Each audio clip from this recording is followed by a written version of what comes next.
आज के अखबार में बहुत ही चौंकाने वाली खबर आई है। मध्य प्रदेश की राजधानी भोपाल में कन्वर्टेड हिंदुओं ने बड़े प्लान्ड वे में हिंदू बेटियों को टारगेट किया है और उनके साथ बलात्कार किया है। कन्वर्टेड हिंदुओं ने अपनी पहचान छुपाई, तिलक लगाया, कलावा पहना, अपना नाम बदला और उसके बाद धीरे धीरे करके हिंदू बेटियां जो कॉलेज में जा रही थी उनसे दोस्ती किया, बलात्कार किया, उनका वीडियो फिल्मा लिया और वीडियो बना के उनको ब्लैकमेल करने लगे। यह घटना 1990, 91, 92 में भी अजमेर में हुई थी, जहां लगभग 1,500 हिंदू बेटियों के साथ यही काम हुआ था। और अजमेर में भी सारे के सारे बलात्कारी कन्वर्टेड हिंदू थे और सारी की सारी पीड़िताएं हिंदू थी। सवाल यह है कि भारत में हो क्यों रहा है? क्या यह समस्या लाइलाज है? क्या यह समस्या चीन में भी है? क्या यह समस्या जापान में भी है? क्या यह समस्या सिंगापुर में भी है? इस समस्या के लिए जानते हैं कौन जिम्मेदार है? वो जिम्मेदार हैं जो संविधान की शपथ लेते हैं और संविधान की शपथ लेने के बाद कहते हैं मजहब नहीं सिखाता आपस में बैर रखना। ये जो कुछ भारत में हो रहा है उसके लिए वो सांसद, विधायक, मंत्री और जज जिम्मेदार हैं जो कहते हैं वेद, पुराण, बाइबल, कुरान एक समान है। ये जो कुछ भारत में है, हो रहा है, उसके लिए वो सांसद, विधायक, मंत्री और जज जिम्मेदार हैं जो कहते हैं मदरसा, मिशनरी स्कूल और गुरुकुल एक समान है। इसके लिए वो सारे के सारे सांसद, विधायक, मंत्री और जज जिम्मेदार हैं जो कहते हैं सभी रिलीजन एक समान होते हैं। ये जो कुछ भारत में हो रहा है, जो अजमेर में हुआ और जो भोपाल में हुआ, इसके लिए वो सांसद, विधायक, मंत्री और जज जिम्मेदार हैं जिन्होंने आर्टिकल 30 में मदरसा ढूंढ लिया, जो मदरसों का समर्थन करते हैं, मदरसा बोर्ड का समर्थन करते हैं, मदरसों की डिग्री का समर्थन करते हैं। ये जो कुछ अजमेर में हुआ और जो अभी भोपाल में हो रहा है, इसके लिए वो सांसद, विधायक, मंत्री और जज जिम्मेदार हैं जो माइनॉरिटी और मेजॉरिटी का समर्थन करते हैं, जो मजहब के आधार पर बने नियम कानूनों का समर्थन करते हैं। जो भारत में अराजकता है, इसके लिए वो सांसद, विधायक, मंत्री और जज जिम्मेदार हैं जो मजहब के आधार पर बने बोर्ड और ट्रिब्यूनल का समर्थन करते हैं, मजहब के आधार पर बने मंत्रालय और आयोग का समर्थन करते हैं, मजहब के आधार पर लोन, वजीफा, कोचिंग का समर्थन करते हैं और मजहब के आधार पर बने स्कूल, कॉलेज का समर्थन करते हैं। पूरी दुनिया में अराजकता कौन से स्कूल में सिखाई जाती है सबको पता है। इसके बाद भी कह रहे हैं गुरुकुल, मदरसा एक समान है, बाइबल, कुरान, वेद, पुराण एक समान है। इसके लिए यही लोग जिम्मेदार हैं। समाधान क्या है? समाधान तो हमें आपको करना पड़ेगा, अपने अपने सांसदों और विधायकों को मिलकर जगाना पड़ेगा, क्योंकि अब एक्सट्रीम हो चुका है।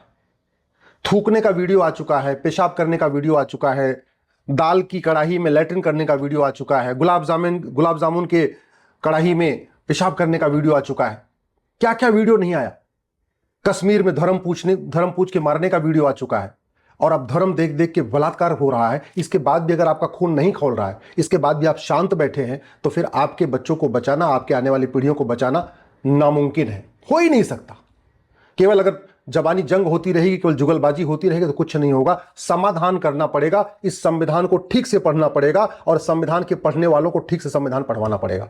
आज मैं फिर से पूछ रहा हूं संविधान की शपथ लेने वाले माननीय सांसदों, विधायकों, मंत्रियों और जजों से, भारत के संविधान के किस पन्ने पे मदरसा लिखा हुआ है? भारत के संविधान के किस आर्टिकल में मदरसा लिखा हुआ है? अरे भारत का संविधान तो मदरसा खोलने को बैन कर, मदरसा के खिलाफ बात करता है। आर्टिकल 27 में लिखा हुआ है कि मजहब के आधार, मजहब को प्रमोट करने के लिए 1 रुपए खर्च नहीं होगा, और मदरसा मजहब को प्रमोट करता है। आर्टिकल 28 में लिखा है किसी भी सरकारी स्कूल में, सरकार के द्वारा मान्यता प्राप्त स्कूल में, सरकार के द्वारा फंडेड स्कूल में कोई मजहबी टीचिंग नहीं होगी। और मदरसा तो मजहबी टीचिंग देता है। मदरसा एजुकेशन इंस्टीट्यूशन नहीं है, मदरसा कोई स्कूल नहीं है। मदरसे में तो केवल और केवल मजहबी तालीम सिखाई जाती है। एक बार अपना जरा आंख खोल के आर्टिकल 30 को पढ़िए, जिस आर्टिकल 30 के नाम पे ये मदरसे खुल रहे हैं।